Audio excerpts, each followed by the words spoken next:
வணக்கம். கோவை துடியலூர் அடுத்துள்ள வடமதுரை அருள்மிகு விருந்தீஸ்வரர் சுவாமி திருக்கோவிலில் சனி பிரதோஷ விழா வெகு விமர்சையாக நடைபெற்றது.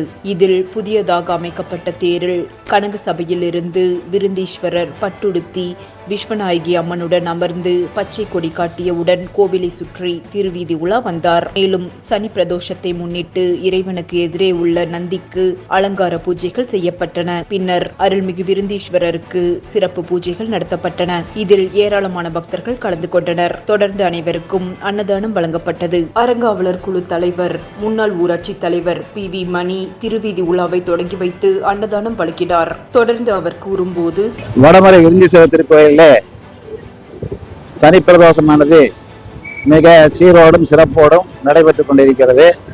இது ஆண்டுதோறும் நடைபெற்றுக் கொண்டிருந்தாலும் கூட இந்த ஆண்டு இந்த வருஷம் இந்த சனிக்கிழமை நடக்கக்கூடிய விசேஷமானது மிக சிறப்பானது.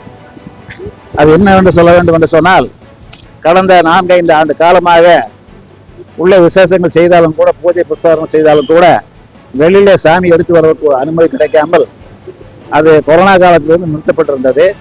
அது மட்டும் இல்லாமல் இப்போது புதிதாக ஒரு தேர்வு செய்யப்பட்டு அதை இன்றைக்கு எல்லோரும் சேர்ந்து ஒன்று சேர்ந்து இன்றைக்கு அந்த தேரை வளம் எடுத்து வெளியே கொண்டு வந்திருக்கின்றோம். அது உண்மையிலேயே இந்த விருந்தீஸ்வரருக்கு பெரிய ஒரு மகிழ்ச்சி, சந்தோஷம். எனக்கு நம்ப உறுதியாக இருந்த திராவிட முன்னேற்ற கழகம் ஒன்றிய செயலாளர் தம்பி கார்த்தி அவர்களை இந்த நாட்டில் நான் நினைவு கூறுகிறேன். அவங்கெல்லாம் சேர்ந்து தான் பண்ணோம்.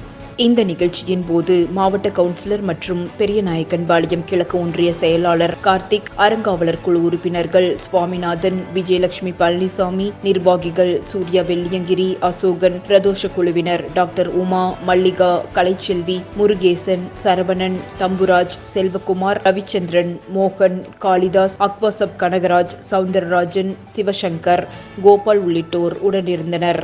நன்றி.